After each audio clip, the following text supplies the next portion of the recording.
श्रीं क्लीं ह्रीं आरं वं वं मं मं गं गं सं सं तं तं पं पं झं झं झीं झीं क्षीं क्षीं द्रां द्रां द्रीं द्रीं द्रावय द्रावय। नमोर्ते भगवते श्रीमते पवित्रतल जलेन जलेनाभिषञ्चे नमः जलेनाभिषञ्चे नमः।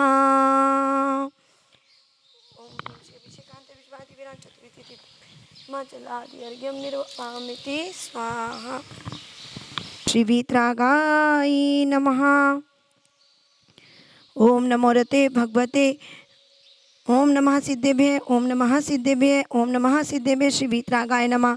ओम नमो रते भगवते श्रीमते श्री चंद्र प्रभु तीर्थंकराय द्वादश गण परिविष्टाय शुक्ल ध्यान पवित्राय सर्वज्ञ स्वयंभुवे सिद्धाय बुद्धाय परमात्मे परम सुखाय त्रैलोक्यमय व्यवदाय आनंद संसार चक प्रमर्दनाय आनंद दर्शनाय आनंद ज्ञानाय आनंद वीर्याय आनंद सुखाय सिद्धाय बुद्धाय त्रैलोक्य शंकर सत्य ज्ञानाय सत्य ब्राह्मणे धर्मेन्द्र मंडल मंडिताय ऋषि आरिका श्रावक श्राविका प्रमुख चतुसंगोप सर्व विनाशनाय घाति कर्म विनाशनाय अघाति कर्म विनाशनाय अव्ययम चिंतितम मृत्युम क्रोधम अग्निम सर्वशत्रुम अतिकामम रतिकामम सर्वशत्रुम सर्वविघ्नम सर्वोपसर्गम सर्वभयम सर्वराजभयम सर्वचोरभयम सर्वदुष्टभयम सर्वमृगभयम सर्वात्मचक्रभयम सर्वपरमंत्रम सर्वशूलरोगम सर्वकुक्षिरोगम सर्वाक्षिरोगम सर्वशिरोरोगम सर्वजरोगम सर्वकंठरोगम सर्वनरमारीम सर्वगजमारीम सर्वाश्मारीम सर्वगोमारीम सर्वमहिषमारीम सर्वधान्यमारीम सर्ववृक्षमारीम सर्वलतामारीम सर्व पत्रमारीम सर्वपुष्पमारीम सर्ववेताल डाकनी शाकनी भयानी सर्ववेदनीयम सर्वमोहिनीयम सर्वकर्माशकम ओम सुदर्शन महाराज चक्र विक्रम सत्वतेजो बल शौर्य वीर्य शांतिम कुरु कुरु सर्वजीवानंदनम कुरु कुरु जनानंदम भव्यानंदनम गोकुलानंदम सर्वग्राम नगर खेट करवट मंडप वद्रुमत्सव वाहनंदनम स्वाहाय सुखम तो लोकेशु व्याधि व्यसन वर्जितम अभ्यम क्षेमारोग्यम स्वस्तिरस्तु विद्यते सर्व गुरु नाम गुरु आचार्य सुमति सागर शिष्य सन्मति सागर शिष्य पूजा भूषण भक्ति भूषण माता जी सर्व संगत से श्री सर्वश्रेष्ठीगण आहार दान हेतु श्रीमती रुक्मणी जैन दिल्ली निवासी मंगल भवतु। स्वर्गीय श्री महेश चंद जी की पुण्य स्मृति में धर्म पत्नी श्रीमती रविकांता जैन जी के स्वास्थ्य लाभ हेतु मुकेश नीलिमा निर्णय सोनम गर्वी संजुलिका नीत अंकित नुपुर टियारा जैन कलकत्ता वाले सरस्वती बिहार दिल्ली निवासी मंगल भवतु। श्री नरेंद्र जैन जी रेखा जैन जी आकांक्षा जैन के स्वास्थ्य लाभ हेतु अनूक अनुजा अद्विक सिद्धार्थ जैन गुड़गांव निवासी मंगल भवतु। श्रीमती सालोनी सेठी के स्वास्थ्य लाभ एवं गर्भस्थ शिशु की रक्षार्थ हेतु श्री सुरेश सुधा सेठी अरविंद विशाखा निशांत सालोनी प्रत्येक सेठी के स्वास्थ्य लाभ हेतु श्री सेठी परिवार डीमापुर निवासी मंगल भवतु। श्री प्रेमचंद जी सुभाष चंद जी लक्ष्मी गुणमाला कनकमाला मंजू पाटनी सौरभ आशीष जैन जयचंद लाल जी नवरत्न देवी पाटनी मेमोरियल फाउंडेशन कलकत्ता जयपुर निवासी मंगल भवतु। श्री किशोर जी सुमन सबलावत विधान विधि पीयूष माहिर जैन सबलावत परिवार सिविल लाइन्स दिल्ली निवासी मंगल भवतु। श्रीमती राजप्रभा जी अशोक जी ममता आदित्य रिद्धिमा आकाश विशाल सेठी कलकत्ता निवासी मंगल भवतु। श्री शांति रस्तु तथास्तु शिवमस्तु तथास्तु ज्योस्तु तथास्तु नित्यम आरोग्यमस्तु तथास्तु कुलगोधनधान्यम सदास्तु। ओम ह्रीम श्री ऋषभनाथ जी अजितनाथ जी संभवनाथ जी अभिनंदन जी सुमतिनाथ जी कदम प्रभु जी सुभाषनाथ जी चंद प्रभु जी पुष्पधन जी शीतलनाथ जी श्रेयासनाथ जी वासु पूज्य जी विमलनाथ जी अनंतनाथ जी धर्मनाथ जी शांतिनाथ जी कुंतुनाथ जी आर्यनाथ जी मल्लीनाथ जी मुनिसूरतनाथ जी नमीनाथ जी नेमीनाथ जी पार्शनाथ जी महावीर जी इति चतुर्विधि तीर्थंकर नमः। इति शांति शांति धारा संपूज्यकानां प्रतिपालकानां यतीन्द्र सामान्य तपोधनानां देश से राष्ट्र से पूर्व से राज्ञा करो तो शांति भगवान जिनेन्द्र करो तो शांति भगवान जिनेन्द्र करो तो शांति भगवान जिनेन्द्र। समवशरण में राजते चंद्र प्रभु भगवान मन वच तन कर पूज हूँ बारंबार प्रणाम। ओम ह्रीम श्री 24 समोशन में विराजमान स्थित श्री चंद्र प्रभु जी नेन्द्राय नमः। ऋषभ जी संभव अमृंदन सुमति पदम सुपाश चंद्रपुर 105 आरिका गढ़नी विदुषी लेखा के चरणों में त्रिवार वंदनामी करते हुए माता जी मेरा प्रश्न ये है कि ये जो सिद्ध क्षेत्र अतिशय क्षेत्र कैसे बनते हैं और इनका क्या महत्व है। हमारे जीवन में सिद्ध क्षेत्र अतिशय क्षेत्रों का क्या महत्व है, कृपया आप हमें बताएं। बंदामी 1008 आदिनाथ भगवान की। आप लोग पहाड़ चढ़ के थक गए क्या? प्रश्न आया है कि अतिशय क्षेत्र और सिद्ध क्षेत्र कैसे बनते हैं। आप जहां बैठे हैं ये कौन सा क्षेत्र है? सिद्ध क्षेत्र है। जहाजपुर आप जाते हैं वो कौन सा क्षेत्र है? अतिशय क्षेत्र। जहां पर भूगर्भ से प्रतिमाएं निकलती हैं और जहां पर अतिशय और चमत्कार होते हैं उसे कहते हैं अतिशय क्षेत्र। और जिस भूमि से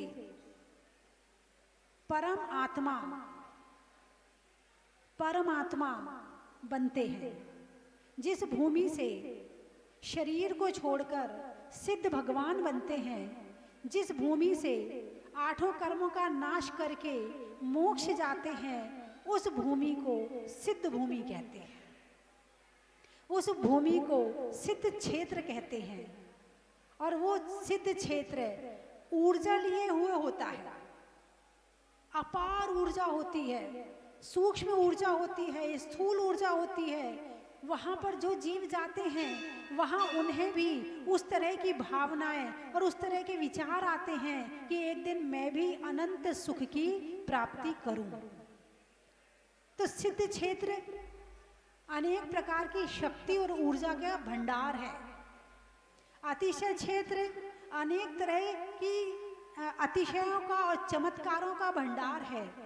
तो अतिशय क्षेत्र और सिद्ध क्षेत्र के दर्शन करने से महान फल की प्राप्ति होती है। और सिद्ध क्षेत्र की वंदना यानी सोनागिर सिद्ध क्षेत्र की वंदना करने से 32 करोड़ प्रोषद उपवास का फल प्राप्त होता है। कितने? 32 करोड़ प्रोषद उपवास। आप उपवास नहीं कर पा रहे ना, कोई बात नहीं है। 2 दिन के लिए सोना गिराओ। कितने दिन के लिए? 2 दिन के लिए। एक दिन पूरी पहाड़ की वंदना करो, पूजा करो, भक्ति करो और एक दिन विधान करो, मामला दुगना हो जाएगा। 32 करोड़ के 64 करोड़ हो जाएंगे। तो ऐसे सिद्ध क्षेत्र की वंदना हमें करनी चाहिए, भाव पूर्वक करनी चाहिए। और आप तो बड़े पास पास रहते हो, आप दूर थोड़ी रहते हो। दिल्ली दूर है क्या?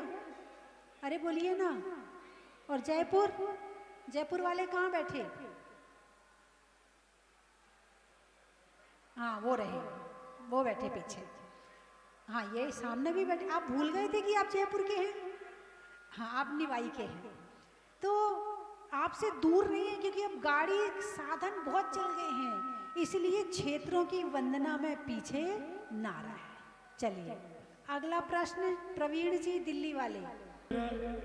माता जी मेरा एक छोटा सा प्रश्न है कि जैसे यहाँ सिद्ध क्षेत्र पर सभी लोग आते हैं वंदना के लिए, हम भी आए, तो कुछ लोग क्या है करते हैं कि हर महीने आते हैं या कभी भी आते हैं, तो वो कुछ मन्नत मांग के आते हैं कि हमारा ये काम सिद्ध होगा तो हम हर महीने आएंगे, नहीं होगा तो नहीं आएंगे। तो ये मन्नत मांगनी सही है क्या इस तरीके से आना?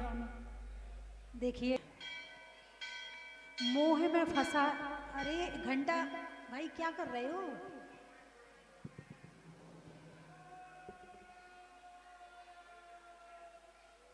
ग्रस्ती है, संसारी है, मोही है, परिवार में डूबा हुआ है, संसार को ही सब कुछ मानता है, अभी वीतरागता को पहचाना नहीं है, आत्मा को पहचाना नहीं है, परमात्मा को भी दर्शन तो करता है, जानता नहीं है। ऐसा व्यक्ति यदि कभी उस पर कोई विपत्ति आए और यदि ऐसा व्यक्ति ऐसा करता है, कम से कम जुड़ा तो है, कनेक्शन तो है।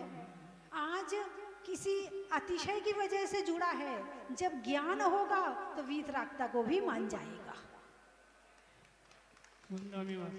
कनेक्शन तो जुड़ा है ना। आज वो इसलिए मान रहा है कि चलो भगवान कुछ दे दो, क्योंकि घर को सब कुछ मानता है और हर व्यक्ति की एक उम्र होती है और हर उम्र के नज़र का नज़रिया अलग होता है। एक बच्चे का नज़रिया अलग है, जब बच्चा छोटा होता है तो माँ बाप के प्रति नज़रिया अलग होता है, बड़ा होता है तो अलग होता है, शादी होती है तो माँ बाप के प्रति नज़रिया बदल जाता है, और जब खुद माँ बाप बनता है तो नज़रिया और बदल जाता है। तो ऐसे ही जुड़ा हुआ व्यक्ति कभी भविष्य में जब उसे ज्ञान पैदा होगा, जब उसे प्रवचन सुनने मिलेंगे, जब वो स्वाध्याय करेगा तो सही जगह आ जाएगा। एक लालच से जुड़े से छोटा बच्चा है, स्कूल जाता है, कैसे जाता है? स्कूल जा तो तेरे टिफिन में ना ये रख दूंगी, तो स्कूल जा तुझे इतने रुपए दूंगी, तू फर्स्ट आएगा ना तो तेरे को साइकिल खरीद के दूंगी।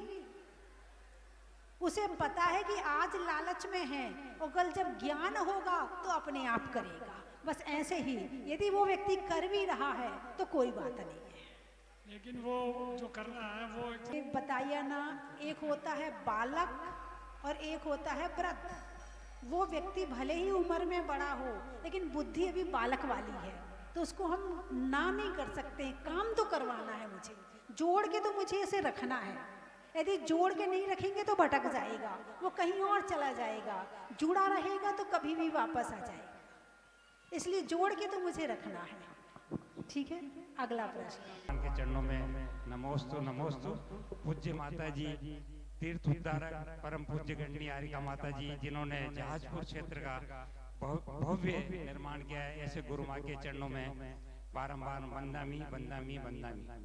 माता जी, मेरा सीधा सा प्रश्न आपसे ही है कि जिस समय आप कोटा से वर्षा योग पूर्ण करके विज्ञान नगर से और देवली की तरफ आ गए, ये भगवान की प्रतिमाएं जहाजपुर में निकली और वापस आप जहाजपुर गए और बड़ी विकट परिस्थितियों में सामाजिक विद्रोह होने के पश्चात भी आपका कोई दृढ़ संकल्प था या कोई आपको ऐसा कोई आभास था कि आपने उस क्षेत्र के विकास के बारे में, निर्माण के बारे में आपको कैसे प्रेरणा मिली? ये हम सभी जिज्ञासु आपसे जानना चाहते हैं माता जी। छोटा सा प्रश्न है। जो अंदर में है उसे निकलवा रही है। बात बिल्कुल सही है। कभी कभी कुछ काम हम नहीं चाहते तो भी होता है, और कभी कभी हम चाहते हैं तो भी नहीं होता है ना?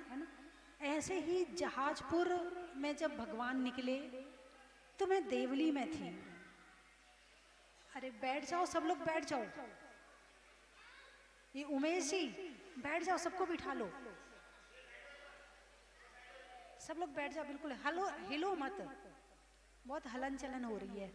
जब मैं देवली में थी, जब प्रतिमा निकली थी, प्रतिमा निकलने के समाचार मिले, मुझे बड़ी प्रसन्नता हुई। इतनी खुशी कि मैंने अपने जीवन में रोम रोम जो पुलकित होता, जो लिखा होता ना कि रोम रोम पुलकित हो गया, ऐसा मेरा रोम रोम पुलकित हो रहा था। ऐसा लग रहा था कि पता नहीं अपार संपदा मिल गई, मोक्ष मिल गया, क्या मिल गया। इतनी खुशी कि जैसे मोक्ष मिलने की तारीख निश्चित हो गई हो, इतनी खुशी हो गई। जब जहाजपुर में मैं उसके पहले थी तो मैंने कहा था कि अभी यहाँ प्रतिमाएं और निकलेंगी, लेकिन ये नहीं पता था इतनी जल्दी निकलेंगी। और मैं वहाँ से, उन लोगों ने बहुत रोका मुझे, जहाजपुर वालों ने बहुत रोका, लेकिन मैं रुकी नहीं, मुझे तो जाना है, मुझे तो आगे बढ़ना है, मुझे नहीं रुकना यहाँ। मैं देवली आ गई। देवली में महावीर जयंती मना रहे थे। दिन कौन सा था? चैत का महीना, सुनना ध्यान से, शुक्ल पक्ष 13 तिथि, सन 23 अप्रैल, मंगलवार, मुसलमान के यहाँ मुनि सूरतनाथ भगवान प्रकट हुए और माता जी को बुलाया। माँ और ता, मंगलवार, मुनि सूरतनाथ, माता जी, सन 23 अप्रैल, है ना? तो इस तरह से माँ और ता, माँ ता, है ना? तो तो जहाजपुर वाले मेरे पास 25 तारीख को आए, 23 को भगवान निकले थे, ये मेरे पास 25 को आए। मैंने उन्हें वापस कर दिया, मैं नहीं आ रही हूँ। वो 26 को फिर आ गए।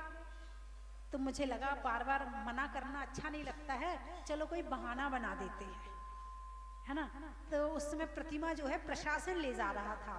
तो मैंने कहा देखो प्रतिमा प्रशासन ले जा रहा है, और जो पहले के समाचार जो जैसे मैंने देखे और सुने हैं, एक बार प्रशासन में प्रतिमा चली जाए तो फिर 2 साल 5 साल मंत्री के पास जाओ, संतरी के पास जाओ, चक्कर लगाते रहो, बड़ी मुश्किल से मिलती हैं। बहुत मुश्किल हो जाती है। लेकिन इसलिए मेरे मन में ये विचार था, तो मैंने कहा देखो भाई प्रशासन में प्रतिमा जा रही है तो मैं जाके क्या करूंगी। फिर मैंने वैसे मेरे मुंह से निकल गया, किसी ने निकलवाया, किसी ने कुछ किया पता नहीं। मैंने कहा यदि एक प्रतिमा भी मंदिर में रह जाएगी तो मैं जहाजपुर आ जाऊंगी। मैं विचार ये था ना प्रतिमा रहेगी ना मैं जाऊंगी, यही विचार था। और मैंने 26 तारीख को प्रोग्राम बना लिया कि 27 की दोपहर में मुझे बिहार करना है। मैं सारे मुहूर्त अपने आप खुद ही निकालती हूँ। उस दिन जाने क्या विचार आया, मैंने कहा किसी ज्योतिषी से पूछो कि मैं कब बिहार करूं। उसने कहा 27 की दोपहर में करो। यदि मैं निकालती तो 27 की सुबह का निकालती, ज्योतिषी ने 27 की दोपहर का निकाला। अब 27 की दोपहर में 3 बजे करीब 4 बजे बिहार था, तो 3 बजे करीब जो है मंच पे जाके बैठ गई। बिहार करवाने वाले आ गए, है ना, और सारे जो आगे रुकना है वहाँ सारे स्टॉपेज, हाँ वहाँ निश्चित सफाई वफाई हो गई वहाँ की, हाँ व्यवस्था बन गई।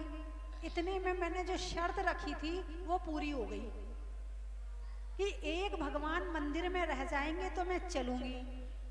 प्रशासन ने कम से कम 8-10 बार कभी किसी मजदूरों को लाए कि प्रतिमा को उठा के तहसील में ले चलो, कभी कोई ग्रुप को लेके आ जाए कि प्रतिमा को उठा के तहसील में ले चलो। सब ने हाथ खड़े कर दिए, हम प्रतिमा को हाथ नहीं लगाएंगे। आखिर हार के 26 की रात को प्रतिमा को वही चैनल लगा के वही सीज कर दिया गया, और प्रतिमा जो है प्रशासन के वहां नहीं गई। कौन से भगवान? मुनि सुब्रतनाथ भगवान। अब मैं यहाँ बैठी हूँ बिहार करने के लिए, जहाजपुर वाले आए, बोले माता जी आपने कहा था एक प्रतिमा मंदिर में रह जाएगी तो आप चलोगी। अब मैं क्या करूं, इधर तो मैं बिहार करने के लिए बैठी, टोंक वालों को वचन दे दिया कि मैं बिहार कर रही हूँ, आ रही हूँ आपके यहाँ। निवाई भी आना था आपको माता जी, निवाई के लिए भी हाँ निवाई, टोंक से निवाई जाना था। तो फिर देवली वाले बोले माता जी एक बार आप जहाजपुर जाओ। अब मुझे लग रहा था कि अप्रैल का महीना है, गर्मी बढ़ रही है, आगे बिहार करना मुश्किल हो जाएगा, तो मैं सोच रही थी जल्दी बिहार कर लूं। फिर भी सोचा चलो कोई बात नहीं। सबके कहने पर मैंने 2-5 दिन के लिए जहाजपुर का मन बनाया। कितने दिन के लिए? 2-5 दिन के लिए। और वहाँ गई तो फिर वहाँ कलेक्टर की खबर आई हमारे पास, उन्हें पता चल गया कि कोई साधु संत वहाँ आ गए हैं। कलेक्टर ने खबर भेजी कि अपने साधु संत से कहना वो अनशन पे ना बैठे, हम आपकी प्रतिमा जल्दी से वापस कर देंगे। आप अतिशय देखो, जबकि मुझे दिमाग में कुछ भी नहीं कि अनशन करना नहीं करना, कुछ भी नहीं था, और उसके दिमाग में आ रही कि साधु संत अनशन ना कर दें और प्रतिमा इनकी जल्दी वापस करनी है। ये वहां पहुंचते ही खबर शुरू हो गई। सारी कार्रवाई हुई, जयपुर में रजिस्ट्रेशन हुआ प्रतिमाओं का, है भीलवाड़ा से रिलीज हुई। इस तरह से श्रुत पंचमी के दिन प्रतिमा जितनी तहसील में चली गई थी वो, और जो यहाँ ताला लगा हुआ था वो प्रतिमाएं हमें वापस मिल गई। जय हो माता जी की जय। अब 1.5 महीना करीब हो गए थे मुझे, महावीर जयंती से श्रुत पंचमी मुझे 1.5 महीना हो गए थे। मैंने विचार किया चलो अब बिहार करूं। टोंक वाले भी, वो वकील साहब बार बार आ रहे थे, तो मैंने कहा बिहार करूं। अब जहाजपुर वाले छोड़े ना, चतुर्मास तो आपको यहाँ करना पड़ेगा। मैंने कहा 1.5 महीना तो मैंने निकाल दिए। 1.5 महीना में मुश्किल से 10-15 महिलाएं और 3 पुरुष, एक दिगंबर, एक श्वेतांबर और एक हिंदू, इतने लोग प्रवचन में आते थे। मैंने कहा मैं 4 महीना क्या करूंगी यहाँ पर, भाई आप अपनी दुकान पर बैठे रहते, मैं क्या करूंगी। तो वो बोले माता जी हम रोज प्रवचन में आएंगे, आप चतुर्मास करो। और वो तो कुछ भी हो चतुर्मास तो करना ही है। मैंने आचार्य श्री ज्ञान सागर जी के पास इन लोगों को भेजा, उन्होंने भी स्वीकृति दे दी, बोले ठीक है करो चतुर्मास जहाजपुर में। जिस दिन चतुर्मास की मंगल कलश की स्थापना थी, मंगल कलश की स्थापना हुई शाम को 4 बजे और रात को 8 बजे अतिशय प्रारंभ हो गए। भगवान की जय हो। यानी 8 बजे मुझे सामायिक पर बैठना था, तो जो बच्चे मेरे पास मुरार के लोग थे, तन्मय आदि थे, तो मैंने उनसे कहा चलो भाई आप जो है आप जाओ, आपका वहाँ भजन संध्या हो रही है, वहाँ से थोड़े दूर पर आप वहाँ पर उसमें चले जाओ। वो नीचे दर्शन करने चले गए। उनने देखा कि भगवान का नाभि स्पंदन हो रहा है, पेट अंदर जा रहा है बाहर आ रहा है, नाभि अंदर जा रही है बाहर आ रही है। हैं उन्होंने सबको बताया, सबने देखा, बोले हाँ हो रहा है। फिर जहाँ प्रोग्राम चल रहा था वहाँ खबर मिली तो प्रोग्राम तो बंद हो गया, सारे भाग के यहाँ आ गए। सही है माता जी। इतने में मैं सामायिक से उठी, बोले माता जी आप चल के देखो। मैं गई तो मुझे भी, मैंने सोचा भाई ऐसा ना हो ये अंदर पंखा चल रहा है, कपड़े हिल रहे इस वजह से, मैंने पंखा बंद करो। मैंने कहा ये पंखा बंद हो तो कपड़े हिलना बंद हुए, फिर भी हो रहा। मैंने कहा भाई नाभि स्पंदन तो हो रहा है। फिर मैंने कहा इसे कैमरे में कैद करो, कैमरे में आता है कि नहीं आता है। तो कैमरे में की वीडियो बनाई गई, कैमरे में भी नाभि स्पंदन आया।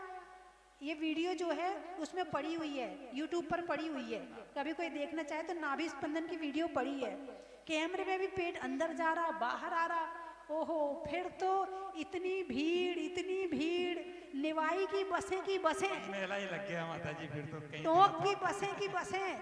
उस साल बारिश कहे मैं ना रुकूं और भक्त कहे मैं ना रुकूं। यही बात है। छोटी छोटी गलियां, छोटे छोटे घर परिवार, तो वहाँ सब गली में वो जो मतलब जाम लग जाता, लोग वहाँ के दुकानदार परेशान हो जाते हैं। दिल्ली वाले भी खूब आए, और दिल्ली वाले खूब नहीं आए, दिल्ली वाले तो हमेशा ही खूब आते हैं और आज भी खूब आए हैं। दिल्ली रामनगर में जब से चतुर्मास हुआ है, शुभकामना परिवार बना है, तब से कोई चतुर्मास और कोई जगह ऐसी नहीं जाती है जहां दिल्ली रामनगर के लोग नहीं होते। और सूर्यनगर वाले भी आते हैं, ऐसा नहीं, सूर्यनगर वाले बैठे हैं। और प्रवीण जी पहले रामनगर में थे, अब सूर्यनगर में।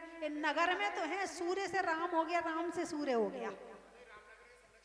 संरक्षक आज भी है, बहुत बढ़िया जुड़े तो तार तो जुड़े रहेंगे, तार वाले हैं ना, तार टूटेंगे नहीं, तार जुड़े रहेंगे। हैं? फिर तो समझ लो ऐसा हुआ कि फिर चतुर्मास में मुझे दिन में 4 बार प्रवचन करना पड़ता था, इतनी भीड़ होती थी।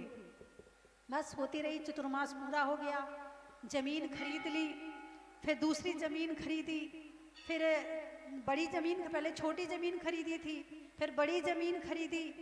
अब मैंने कहा अब तो मैं बिहार करूंगी, जैसे सब जगह होता है, जमीन खरीदते हैं, शिलान्यास करवाते हैं, साधु संत बिहार करवाते हैं। मैंने कहा अब मैं भी बिहार करूंगी, अब मैं नहीं रुकूंगी। और मैंने जिद करके बिहार कर दिया। कहाँ? बाजू में जो शाहपुरा है वहां पर। अब बिहार हो गया। वहां 8 दिन नहीं रही कि फिर ये पहुंच गए, बोले माता जी शनि अमावस आ रही है, चलो। मैंने 1 बार मना किया, 2 बार मना किया, फिर ऐसा लगा जैसे भगवान ही बुला रहे हैं। मैंने कहा चलो, मैं चली गई। दूसरी बार वहां गई, वहां शनि अमावस करवाई, तीसरे दिन फिर बिहार कर दिया मैंने। फिर वहां से मैंने देवली गई, देवली से टोड़ा, टोड़ा से केकड़ी।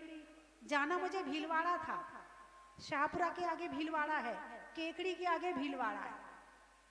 केकड़ी में भी जब मैं वहां पहुंची तो वहां 2 दिन रही, तो भीलवाड़ा वाले आ गए, बोले माता जी भीलवाड़ा, शाहपुरा वाले। तो मैंने कहा चलो शाहपुरा से फिर भीलवाड़ा चली जाऊंगी। अब शाहपुरा जाना था शाहपुरा वालों की खबर आई, बोले माता जी हमारे यहाँ कुछ गड़बड़ हो गई है, इसलिए हम आपको लेने नहीं आ रहे हैं।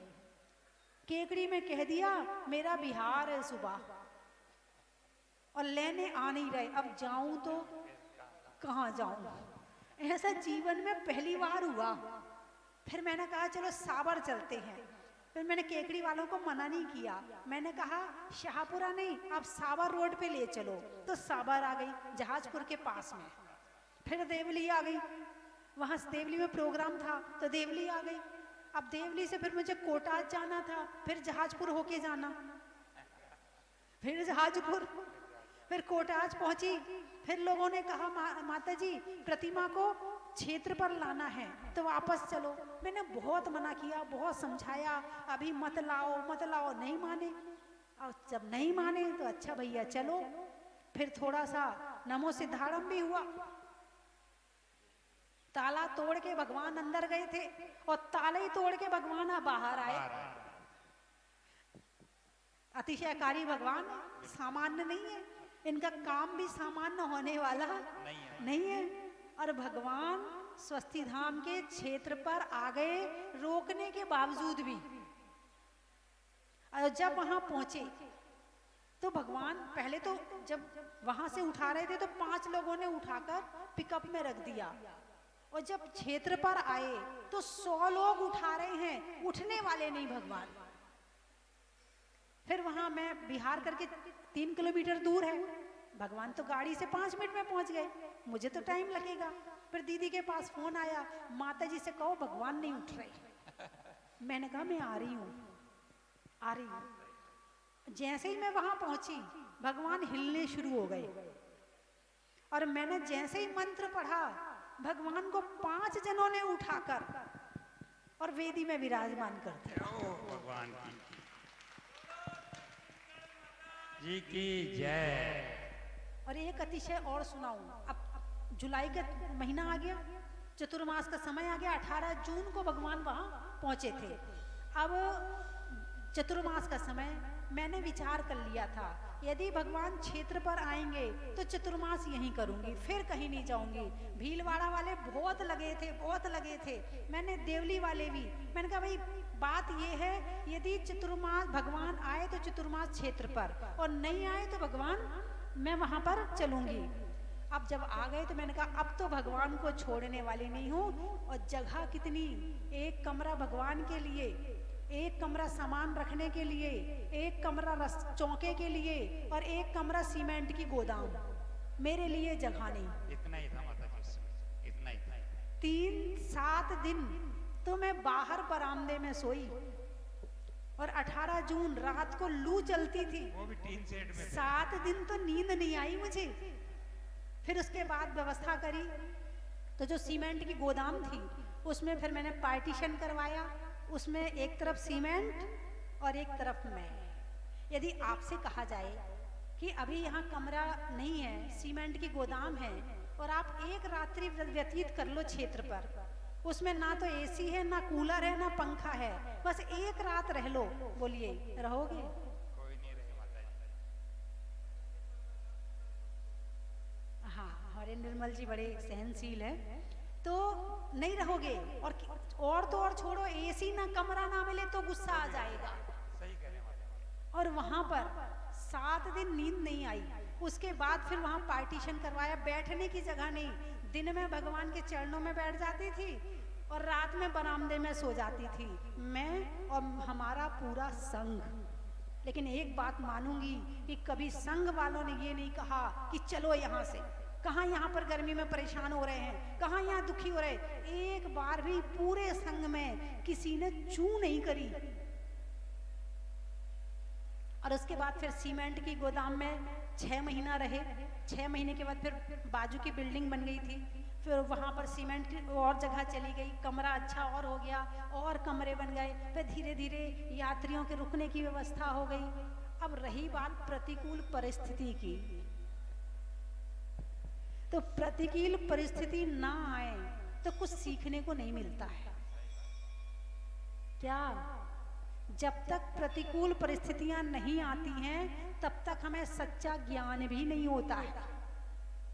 ज्ञान करने के लिए प्रतिकूल परिस्थितियां जरूरी हैं। और जैन धर्म में मुनिराजों के लिए 22 परिसह प्रतिकूल परिस्थिति हैं। यदि इन परिस्थितियों में तुम पास हो गए तो समझना कि तुम आगे बढ़ गए, और यदि तुम इनमें ही उलझ गए तो समझना तुम पीछे हट गए।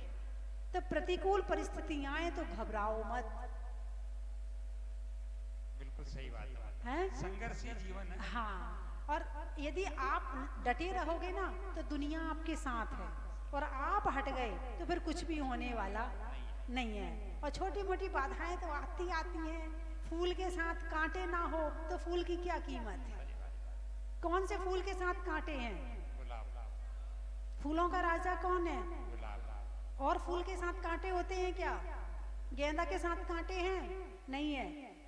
चमेली के साथ कांटे हैं? नहीं है। चंपा के साथ कांटे हैं? नहीं है। किसके साथ में है?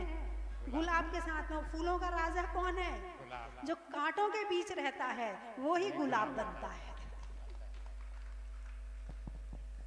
फूल में कांटे हैं तो वो विपरीत परिस्थिति है। यानी आपको फूल गुलाब बनना है तो कांटे साथ जरूरी हैं। इसलिए घबराओ मत।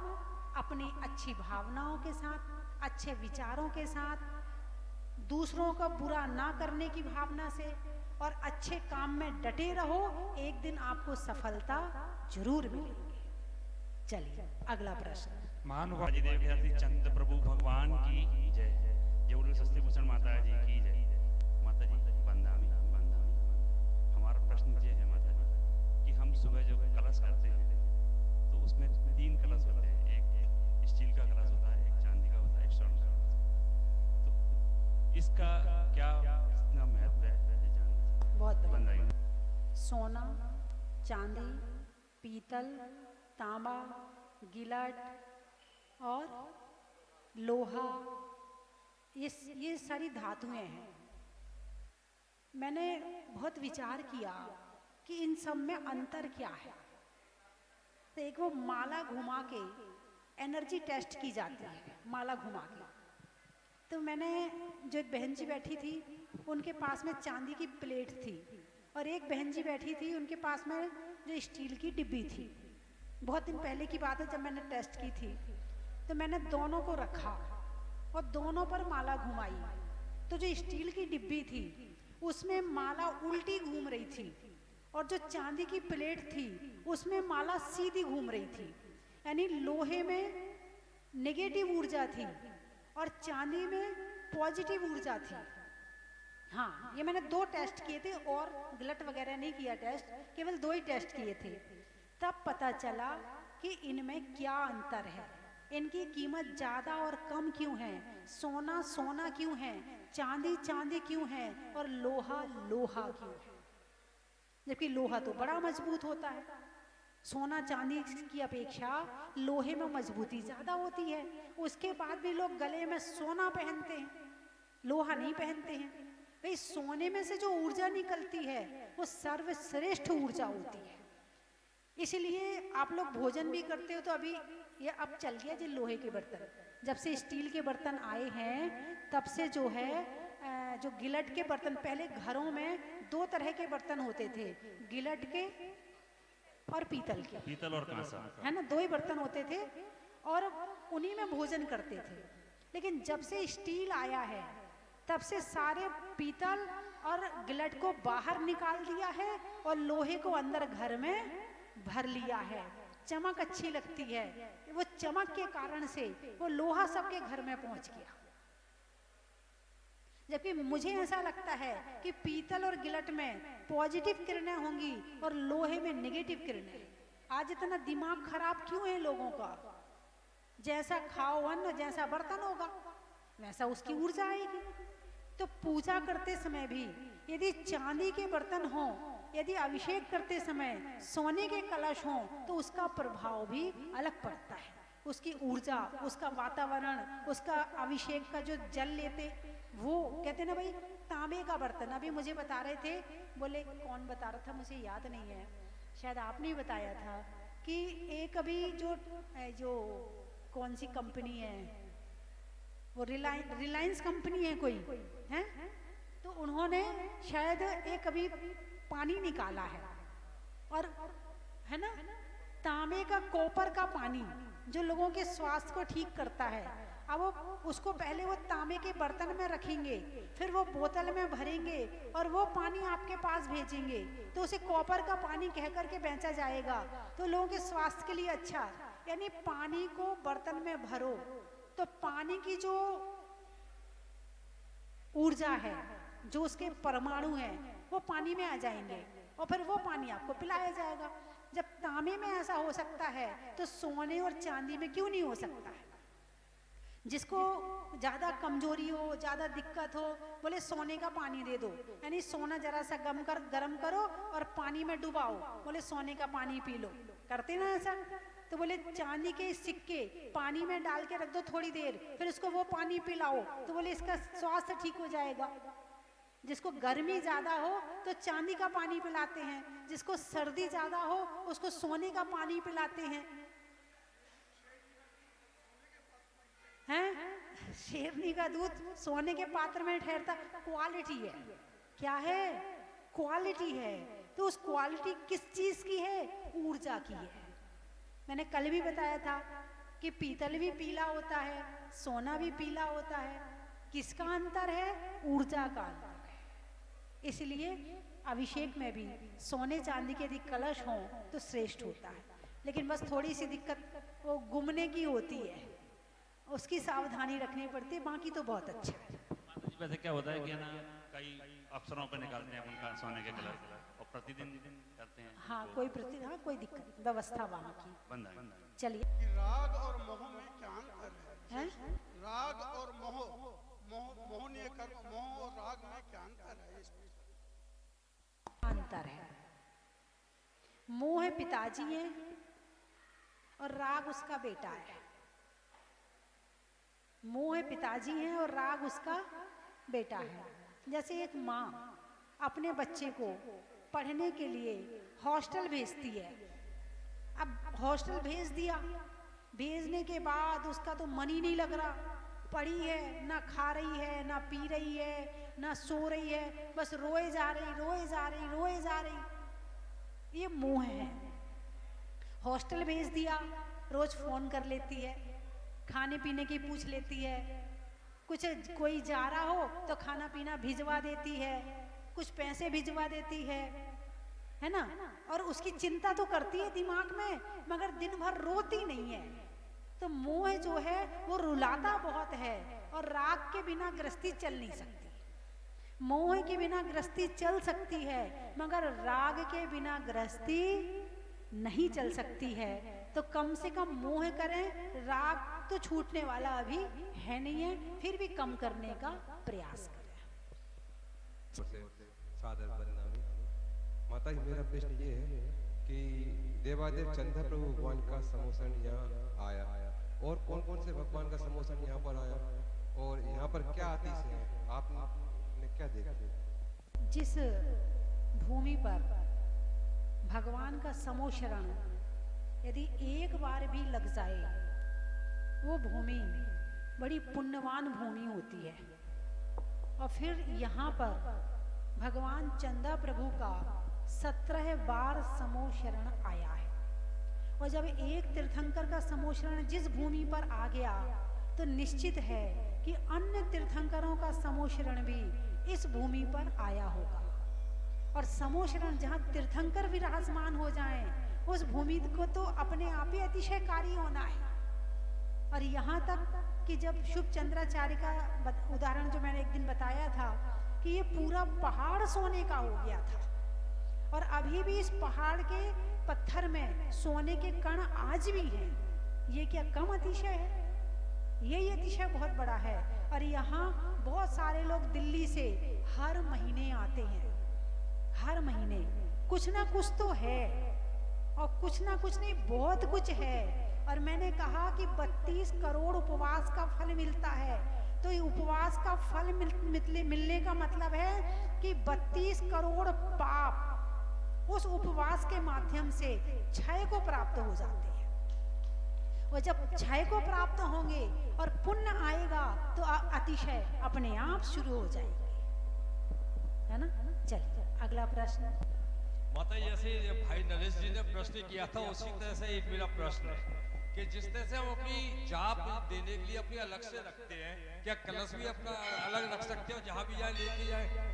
हाँ, जो ऊर्जा एक जगह काम कर रही है वो ऊर्जा सब जगह काम करेगी। अब एक आप सूत की माला से माला फेरो, एक आप पत्थर की माला से फेरो, ये एक आप रत्न की माला से फेरो, एक आप सोने की माला से फेरो, सबका फल अलग अलग है। सोने की माला का फल बहुत अधिक है, लेकिन माला का फल अधिक तब मिलेगा कि मन माला में रहे, सोने में नहीं। जिनकी माला फेरने बैठे हो, यानी भगवान की माला फेरने बैठे हो ना, तो आपका मन भगवान में रहे और फिर वो सोने की ऊर्जा आपके पास आती रहे तो उसका फल अत्यधिक हो जाता है।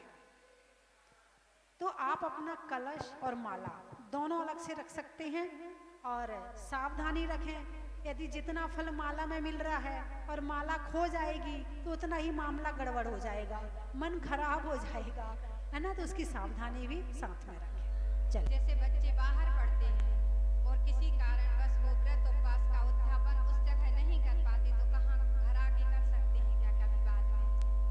हाँ बोलो प्रश्न। वो बाहर कर सकते हैं, मतलब घर आके कर सकते हैं उसका उद्यापन? हाँ, वे हो गए हैं और आप एक जगह उद्यापन नहीं कर पा रहे हैं, तो जब तक उद्यापन नहीं कर पा रहे हैं तब तक व्रत को बनाए रखें, बीच में छोड़ें ना। उपवास और ज्यादा और उसके बाद वहां वापस आके करवा दें, पहली बात। दूसरी बात, यदि आप उद्यापन नहीं कर पा रहे हैं तो व्रत को दुगना कर लो, तो फिर उद्यापन करने की जरूरत नहीं पड़ेगी। प्रश्न है कि रात को परिक्रमा लगानी चाहिए या नहीं, जैसे मंदिर की और मानस्तंभ की? शास्त्रों के अनुसार मना की गई है ना। लेकिन अतिशय क्षेत्रों पर लोग लगाते हैं। अतिशय क्षेत्र की व्यवस्था और हर काम अलग होता है सामान्य मंदिरों से। दूसरी बात, बारिश का मौसम चल रहा है, बारिश में कीड़े होते हैं, यदि वहाँ कीड़े आदि पड़े हैं और आप परिक्रमा लगा रही, कीड़े मर रहे हैं, तो ऐसे समय पर आपको परिक्रमा नहीं लगानी चाहिए, है ना। बारिश के मौसम में मंदिरों में जितनी कम से कम लाइट जले, जितना कम से कम आपकी जीव हिंसा ना हो, और रात्रि में आरती भी इतनी जल्दी हो जाए कि उसमें जीवोत्पत्ति ना हो। जैसे ज्यादा रात नहीं हो, थोड़ा 6:30 वो आपकी मर्जी, मैंने बता दिया। चलिए, कोई दोष है? वंदा में माता जी, मेरा प्रश्न है कि हाथों पे माला गिनने पे कोई दोष है? यदि दोष अंगुली में गिनने में होता, इतने लोग नहीं गिनते। इसका मतलब है कि अंगुली से गिनने में कहीं दोष नहीं है, एक है कि हम माला से कर रहे, एक है अंगुली में कर रहे। अंगुली में वैसे फल कम बताया है, लेकिन यदि कर रहे हैं तो दोष कोई भी नहीं। माता जी, मैं ये जानना चाहता हूँ, जैसे हमारे घर के पास में मंदिर है, एक सिद्ध क्षेत्र है, एक अतिशय क्षेत्र है, या घर में भी छोटा अगर मंदिर या दुकान में बनाया हुआ होता है, तो सब में दर्शन करने के कितने पुण्य भाव का फर्क आता है?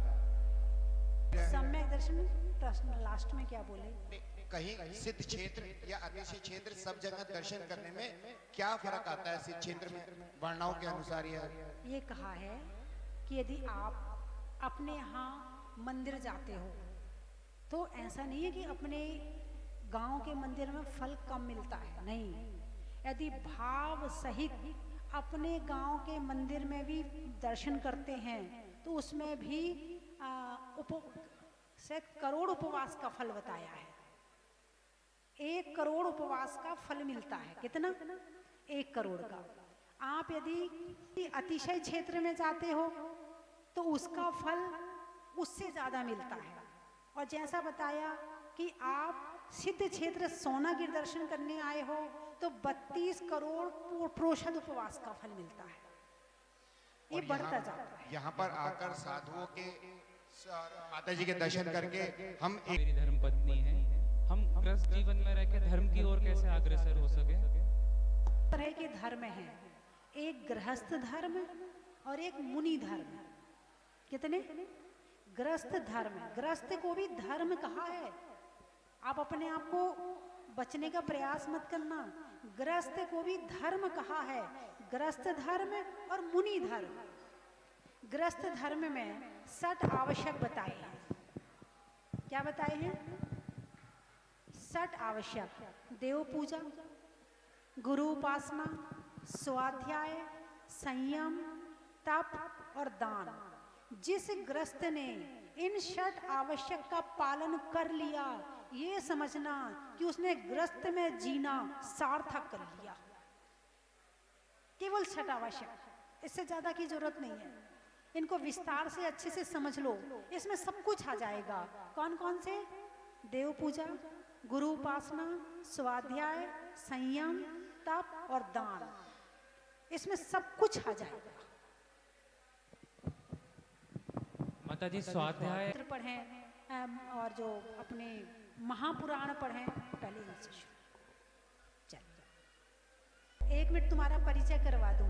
इधर देखो, ये 90 साल की अम्मा जी हैं। पहाड़ चढ़ के आई हैं, पैदल आई हैं, डोली में नहीं आई हैं, और प्रतिदिन नीचे की भी वंदना करती हैं, रोज आहार देती हैं और जरूरत पड़े तो उपवास भी करती हैं। ये धर्म का प्रभाव ही अम्मा जी के साथ में।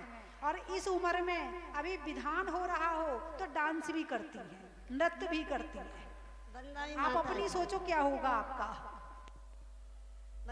माता जी, मेरे पास सोने की माला थी।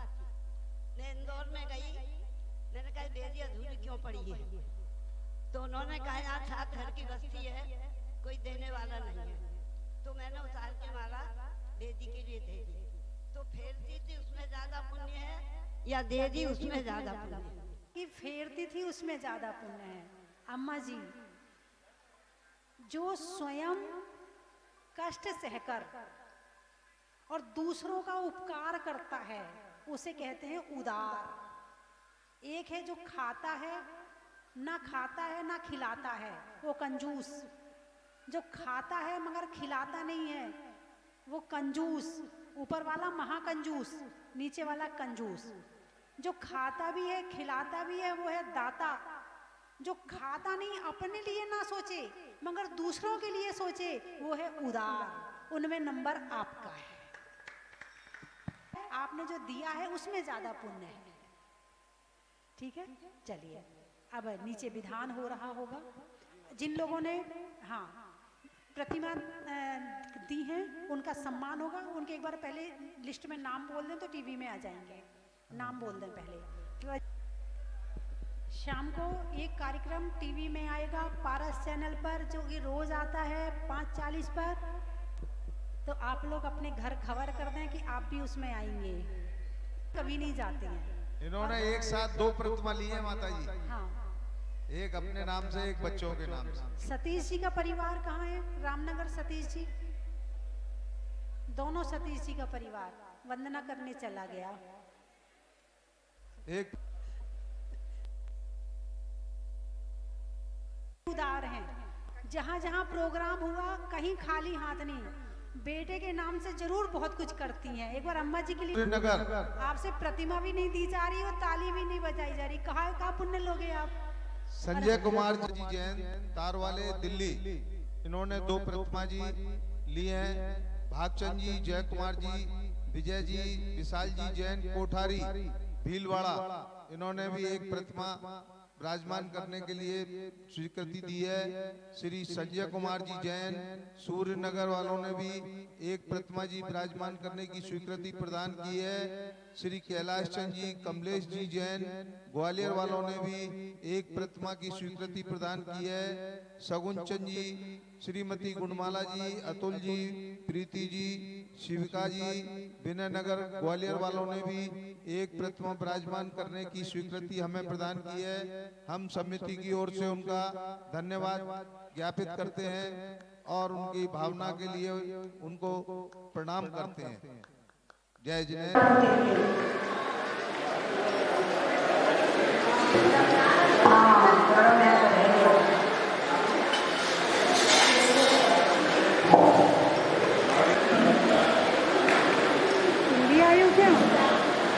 बैठी थी? उधर ही बैठी थी?